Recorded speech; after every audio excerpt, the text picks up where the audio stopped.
9 p.m. I'm going to go ahead and call this meeting to order with a reminder to please silence your electronic devices. Also, another reminder that we will be video and audio recording this work session. Ms. Williams, can we get a roll call, please? Yes, Madam Chair. Ms. Stacy Fleming. Here. Ms. Shantae Jones. Here. Mr. Carlos Vargas. Here. Ms. Rachel Kirkland. Here. Madam Chair, Mr. Paul Alexander will not be present today. Okay, thank you. All right, do we have any additions or corrections to the agenda? Seeing none, can I get a motion for approval of the agenda? Motion to approve. Second. Motion and second, all in favor? Aye. Aye. Opposed? Motion carries. All right, moving on to ongoing business. First up, calendar development, discussion. Ms. Grasser.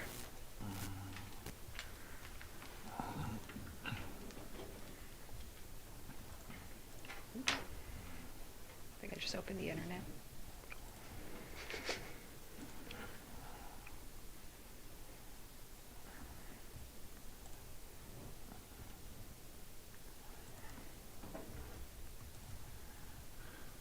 All right, good evening, Madam Chair, members of the board. I'm here this evening to present a couple of options for the 2022-2023 calendar up for discussion at this time. All right, so some calendar highlights. Just a reminder that our school calendar must include 180 instructional days for our students. With that in mind, we developed two options to be considered. Option A is a traditional in nature calendar, pretty similar to what we've been used to in previous years. It includes an August 22nd start date for our students, a 2-week winter break, 1-week spring break, which would align prior to Easter as it does right now, which means that very end of spring break would be right when we have the Easter Sunday. That would have a June graduation for our high school students, and our end of the year dismissal last day for students would be on June 9th. That's option A, which again aligns a little bit more with our traditional calendar of what we've had in the past. Option B moves our start date a little bit earlier in August, so we'd be looking at an August 8th start date for our students. That would have our first semester ending prior to the winter break. So we would still have a 2-week winter break, but any one of those first semester classes would end prior to winter break instead of the students having to go out for 2 weeks, come back, end that first semester, and then transition to their second semester. Also, we would have a 1-week spring break, but one difference with option B is the 1-week spring break would align, instead of the Easter holiday, it would align with the end of the third quarter, which means that wherever the third quarter ends, we would then go on the 1-week spring break, come back, and then have the final 9 weeks of the school year. In the option B calendar for the 2022-2023 school year, that would put the spring break at March 10th through 14th. So that is a little bit earlier than we've seen that in the past. That would end up with a May 20th graduation for our high school students, and then a May 24th end of the year dismissal. So we would have our last day for students would be prior to the Memorial Day weekend. So as far as next steps go with this calendar, I am presenting tonight for Mr. Eric Neff, who couldn't be here, but if you have any questions, you are welcome to email Eric Neff with any questions or concerns you may have. The next steps as far as seeking some input on this calendar is that these options, along with a stakeholder survey, are going to be posted on our website on November 8th. And that includes more than just, do you like option A, do you like option B? It has a little bit more in there, like I like option B but with this change, or I like option A but with this change. We'll have that open on November 8th, and we'll collect survey responses until December 3rd. We'll take all those responses and get that feedback collected and provided to the school board members via email by December 8th. And then we'll look for a calendar recommendation to be presented to the school board on December 13th at our December meeting. That is the high-level overview of the calendar options. Okay. Any questions or discussion regarding the calendar? Go ahead. I just have one question, and you may or may not know at this time, or maybe it's something to be considered later. Are we working with Parks and Rec at all as far as offering camp programs earlier if we were to go with option B for care for the younger students? I can say we don't have that information at the time. We can certainly look at it and bring that back to the board with as far as questions and such. No, I don't, I mean, the only comment, it seems to be like, of course, I believe that high school teachers will probably be pushing for option B, because that it's a clean break, and we've always had those issues as to, the push and pull. But I'll withhold any comments until we see the results of the survey, and we'll take it from there. Thank you very much.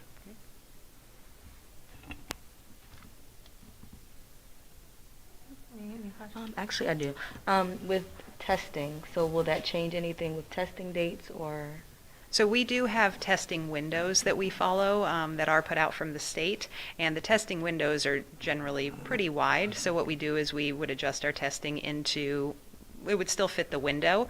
It might have to be pushed up a little bit more from where it's been in the past, but we would still match the window that we're given from the state. Okay, great. Thank you. Okay, I have several questions. One has to do with the impact of a potential option B on the high school in particular. When this came up before as a potential possibility, one of the concerns that was raised was being on a 4x4 schedule. The need to make sure that there was parity in terms of the dates in the semesters, this equivalent number of dates, to make sure that the instructional time was equivalent both for that fall and that spring semester. So just, making sure that whatever draft happens sort of reflects that. Second is considering our neighbors. And I think this sort of touches, option B. If you're looking at spring break being tied to the end of the third quarter necessarily and not necessarily Easter, one of the things that many of our neighbors are doing, which is worth taking a look at with either option, is addressing kind of the equity piece for our diverse communities when it comes to religious holidays. Prince William gave off Rosh Hashanah and Yom Kippur, and I believe they're giving off Eid later this year. I'm not sure about Diwali. I don't even know if I'm saying that right. Forgive me. I know that it's being considered in Manassas City as part of their calendar's discussion this year. I would definitely, it's a smaller number of people, but at the same time,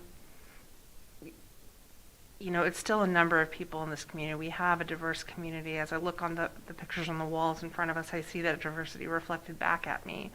And I would really like to see that included and considered when we assemble our calendar in whatever that final form it takes, and honoring that. Certainly if we aren't having a proper spring break that's tied to Easter, I think we have to be cognizant of the fact that Good Friday is still a very holy day to many, as they move into that weekend. So just another thought. Thank you. And the calendar survey that is going out does provide some room for some of the things that you discussed. As far as, we do like option B, however, maybe not the spring break option. And there's a spot at the end, too, that people can give some specific feedback on whatever else they may find valuable. Fantastic. All right. Any further questions? No. Great. Thank you very much. Thank you. All right. Next up, 21-22 calendar adjustment. This is an action item. Dr. Saunders.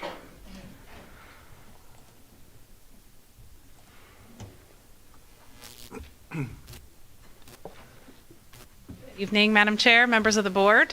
Here this evening to ask you to consider to take action on a change in the 21-22 calendar, the school board approved calendar. This is just an overview of the calendar that has been approved by the school board.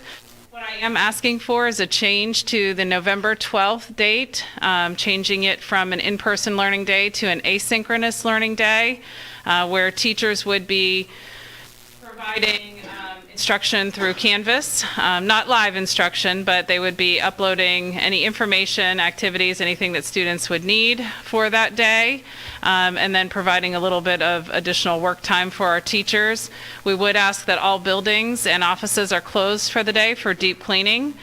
We did that. Actually, we had a lot of deep cleaning going on today as well, and it's an opportunity for us to continue to utilize our mitigation strategies as we continue this process. So I'm here this evening to ask for an action on the change for November 12th. Thank you.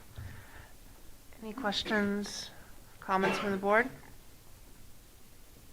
I answered that. I don't have an issue with it per se. I mean, Is there any feedback as far as, or like with the younger kids and the parents having to take off, or has there been any thought to that? How has it been received in the past? So, November 12th is a bit unique because it follows a holiday in the middle of the week. And so traditionally, our attendance dips on those days, particularly when it also is in combination with a weekend. So parents would be already in a position that they would have to find childcare. I think that's what you're asking in that sense, for the 11th and potentially for the 12th.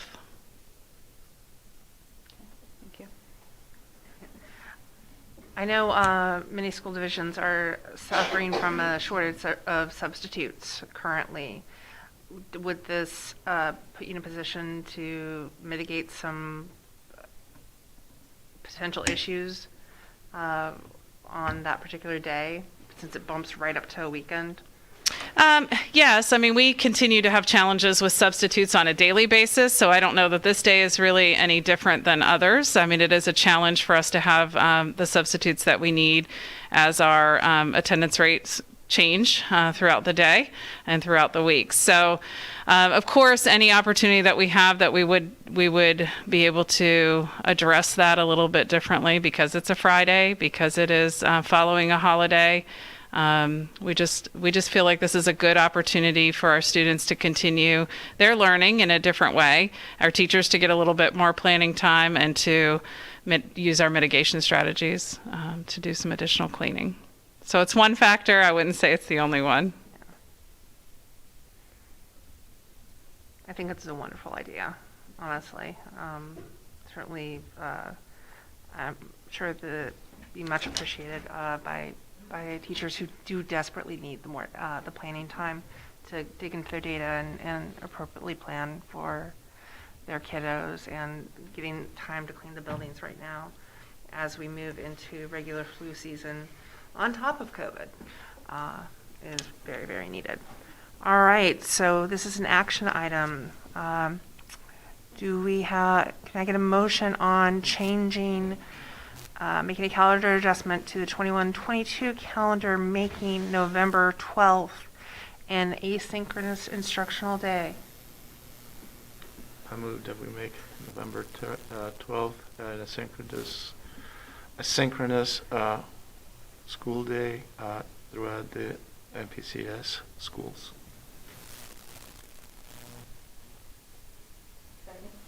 A motion and a second. All in favor? Aye. Aye. Opposed? Motion carries.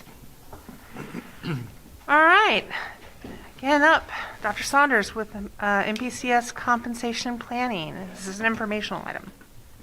It is. Let's see.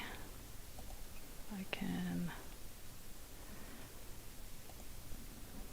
get this one up and running. Okay, so good evening again, Chair Kirkland, members of the board. At this work session, I'd like to talk a little bit about compensation planning. At the last work session that we had in October, the board was provided with a completed compensation review and report. Staff also shared with you some data regarding staffing, what our fill rates look like, what did our transition rates look like as from year to year, how many positions did we fill, and what are we still working on. During this meeting, the board shared your support for exploring compensation adjustments So tonight, I'm going to share with you the progress that we're making towards that end. So first, I want to start off with, as always, our strategic plan really guides the work that we do. And compensation structures really are very specific to goal number 2, cultivating committed professionals. But honestly, they flow through every one of those goals because having a high quality and fairly compensated workforce is incredibly important to student achievement and for doing our mission and conducting ourselves in the best way we can. In October, Frank & Associates was the organization that the school board went with to conduct a compensation study consisting of ways to determine the current systems and if they meet our objectives, and then to make some recommendations.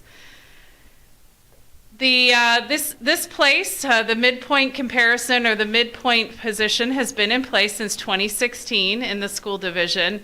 And the compensation study really looked at everything that had happened between 2016 and 2020. Frank & Associates noted that the primary advantage of this current approach was it is strict cost control. They also noted that there were some significant key issues. And the first one, disparate pay increase and treatment of longer-term employees, is one that I continue to hear as I have my conversations and as I work with staff throughout the division. I can say to you that nearly every conversation that I've had with staff members, number one, they love working here. And number two, they talk to me a little bit about the midpoint methodology. And they have lots of questions around that and how it is structured and how they can plan for themselves in the future. Frank & Associates provided us with a set of recommendations, if you remember. They also provided us with some costs to accomplish those recommendations. And this slide outlines the recommendations. The ones I want to sort of focus on here would be the first one, creating 4 different salary schedules, implementing whole job rankings, and establishing a policy for classification and reclassification. These are the areas that we think are most advantageous for us to continue to look into and for us to work through as we try to make sense of this, really. Frank & Associates also provided you with an overview of how do we compare based on the Bureau of Labor Statistics. And what you see in our category of teachers, which is the primary group in our workforce, is that we fall considerably below the 25th percentile in the Bureau of Labor Statistics when we take a look at that, and our salaries are not where they should be, specifically for teachers. This is a chart that our team has been working on, so you can kind of take a look at the Bureau of Labor Statistics and have a general idea of where do our salaries fall. But over the last few weeks, the executive team has looked at our salaries compared to our direct neighbor competitors. That would be Manassas City and Prince William County. What you see here shows our average salary at years of experience beside Manassas City and Prince William County. You can see that in the early years of experience, we are competitive, and in some places we outperform or we are higher than our nearby divisions. But as the experience grows, the gap between our teachers and what they can earn in the surrounding divisions also grows. And this can be one of the reasons why you hear Ms. Halstead talk about why teachers are leaving us at certain points in time. So you can see this is meant to show you the reality of that, not necessarily to say that that's where every teacher is. This is an average of the salaries. Mm-hmm. What you have there is total years of experience on the one column for Manassas Park, total teachers that sit at that level. Now, we have far more teachers than that. Remember, there are people in each one of those areas. So there are some people with 1 year, 2 years, 3 years, 4 years. We're just showing you at 0, 5, 10, 15, 20, 25, and 30. And you can clearly see that that we are competitive until we hit about year 10. And then we see some significant differences between our salaries and those in our nearby divisions. So how do we address that?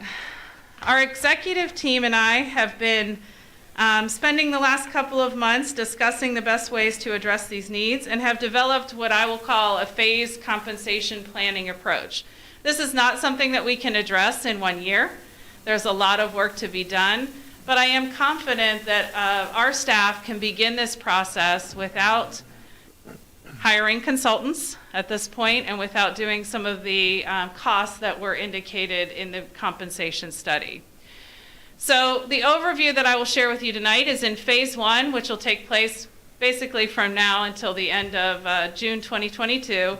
We are working to develop a competitive salary scale for teachers, plot those teachers on the new scale based on their years of experience and their degree, and then develop an FY23 budget with new teacher salaries, with a new teacher salary scale. So be able to tell you a little bit more about what that cost is at later dates.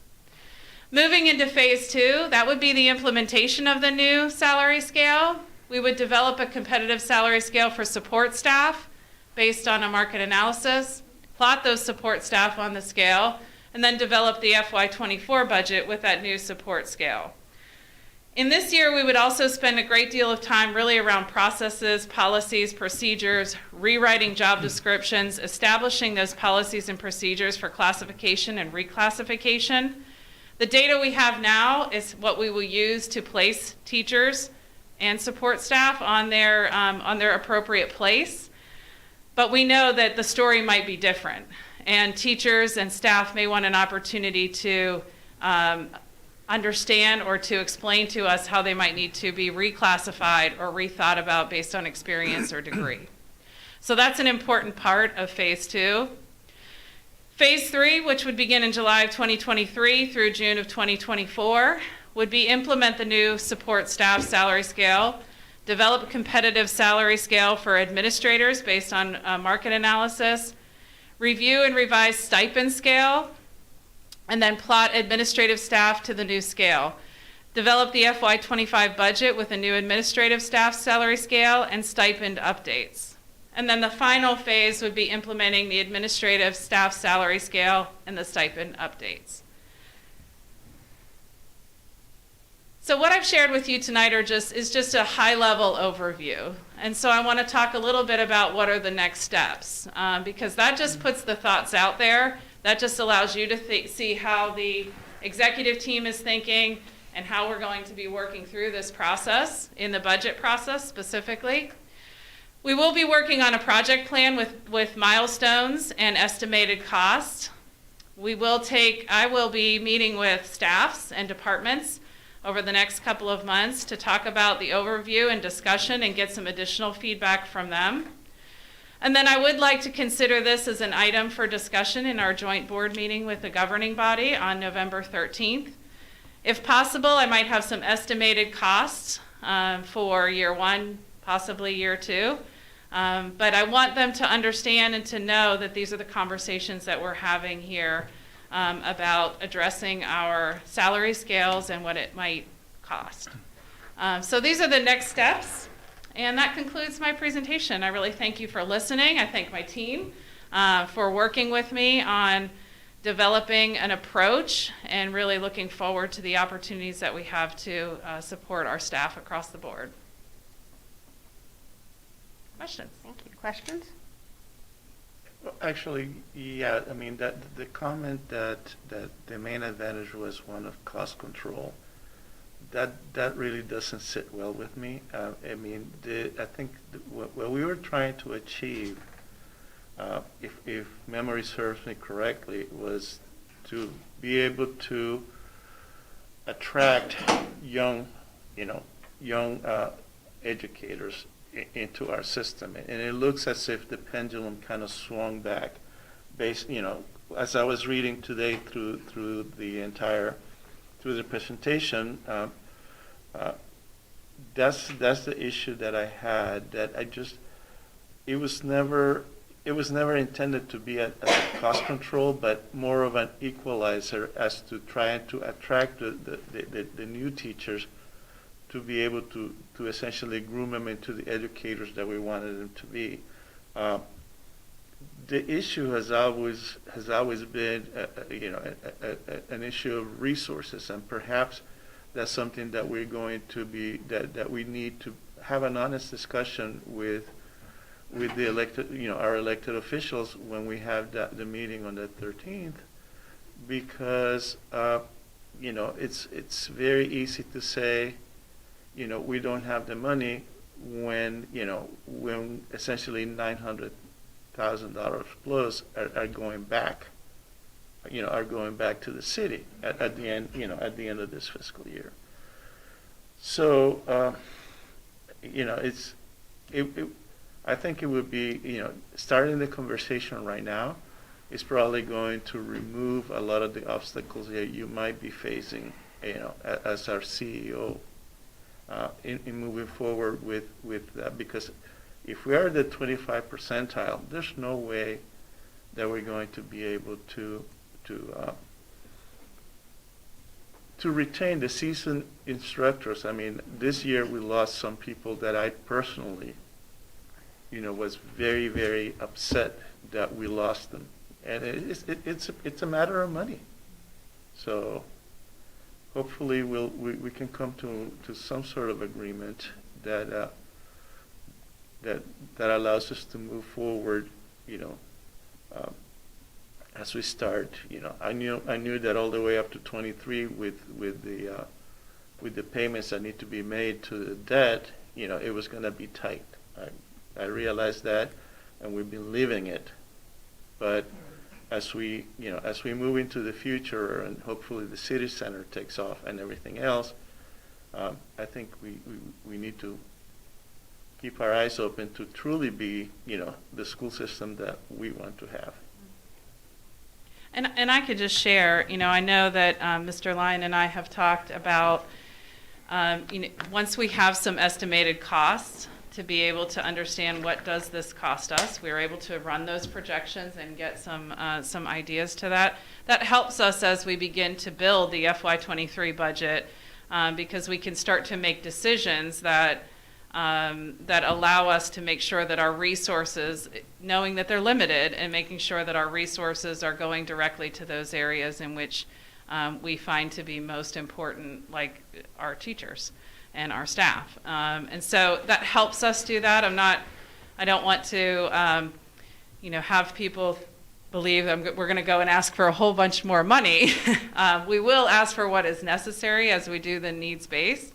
But it does allow us to then be much more reflective in our budget process, and knowing if we want to make this change, what it's going to look like through that process. And knowing that up front is really important, in having those discussions now, and understanding what can happen and what is not able to. I know I'm going to be speaking to the mayor this week about the joint board agenda, so I will certainly bring it up to her. I don't see why not. And I also would just say, we have amazing teachers, and they work hard regardless of, sometimes I think they work so hard regardless of what we pay them. Mm-hmm. And our new teachers, the effect of having a highly competitive salary at the very front really does help us in recruiting. Mr. Neff is actually recruiting today. And so, that was, if the intention did pan out, we are competitive to bring teachers in at that particular level, and they are wonderful and amazing, just like our seasoned teachers. And to your point, having seasoned teachers to support those new teachers in the field is incredibly important as they grow in their own profession. So there's a need to have a balance of both of those. I guess just a comment for the phase 1, 2, and 3 when we're developing the budget with the new scale. In phase 2, maybe there should be some type of line item or some consideration of also maintaining the previous scale, because that cost might also increase. So as you're building, the maintenance or the cost for maintaining those scales may also increase, and then collectively it may change those budget items. Definitely. Thank you. Mm-hmm. I have a question, but I would be interested, once you have the conversations and the discussions with the staff, exactly, what those conversations were and how they feel about everything. Sure. Anything else? Has any of this been discussed with the teachers or any feedback or from them? No. No, not at this time. My conversation with principals was I would plan to visit schools in November, either faculty meetings or other types of meetings, and start to talk about the compensation study that that you all received. Now, they were able to access that, obviously, through the resources. But then also to share the ideas about how we plan to move forward and get feedback from them. I do have a standing meeting with the Education Association that I'm quite certain we will talk about that moving forward. And they continue to share with me their concerns with the midpoint methodology, and they have done that since the beginning. I was specifically interested too to see what their thoughts were with collective bargaining in relationship to this, and if there was any new information or if they had been discussing any of that. I can share once I've had some conversations. Right. I'd be happy to share an overview of what their thoughts were, and go from there. Thank you. Do you have a timeline for when you'll be getting back to us with the potential scale? I would say December, but I'm going to give myself some grace and at least say Fair. January. I'm actually going to give Dave some, Mr. Lyon. I know that he is working through the systems and the projections. There's mechanisms by which to do that, but it's going to take us a little bit of time to kind of get those estimates out. I would hope earlier rather than later so that we can begin to build budgets around that. I was going to say that is in line with our budget cycle. That usually December, January is usually when we make those sort of salary, at least when we were doing the methodology, we would determine, have those votes in December or January. Okay, what's our methodology going to be? And what's our, those votes would take place prior to, the proposed budget. So that would be in line with what we're used to, so. And really, the purpose of this is really to start that transparency conversation and, allow people to see that we're talking about it. We have heard the compensation study, that we're thinking about it, that we're using our resources to try to figure out the best course of action. And so, it's still a work in progress and something that we can continue to work forward with. Thank you. All right, thank you very much. Thank you. We look forward to more updates. All right, upcoming meetings. We, as alluded to, we have a school board governing body joint session on Saturday, November 13th at 9 a.m. right here in the school board meeting room. And then our next regular school board meeting and a public hearing on the capital improvement plan and the fiscal 22 budget amendment will be here again Monday, November 15th, 6:59 p.m. Also, school board meeting room. Seeing no other business in front of us, I will call us adjourned.